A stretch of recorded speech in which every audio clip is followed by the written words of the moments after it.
Hello kids, today we'll learn to fill correct letters in the blanks for 3-letter words. Our first word is cat. So what letter is missing in the word cat? It's a letter A. So let's write letter A, C-A-T, cat. Our second word is car. What letter is missing? It's a letter A, C-A-R, car. Our third word is hen. So what letter is missing? It's a letter E, H-E-N, hen. Our fourth word is then. So what letter is missing? It's a letter E. So let's write letter E, D-E-N, den. Our fifth word is dog.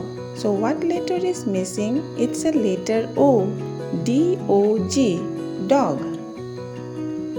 Our sixth word is fig. So what letter is missing? It's a letter I. So let's write letter I, F-I-G, fig. Our seventh word is sun. So what letter is missing? It's a letter U. Let's write S-U-N, sun. Our eighth word is heart. So what letter is missing? It's a letter U, H-U-T, heart. Thank you for watching. Do like, share and subscribe our channel for more educational videos.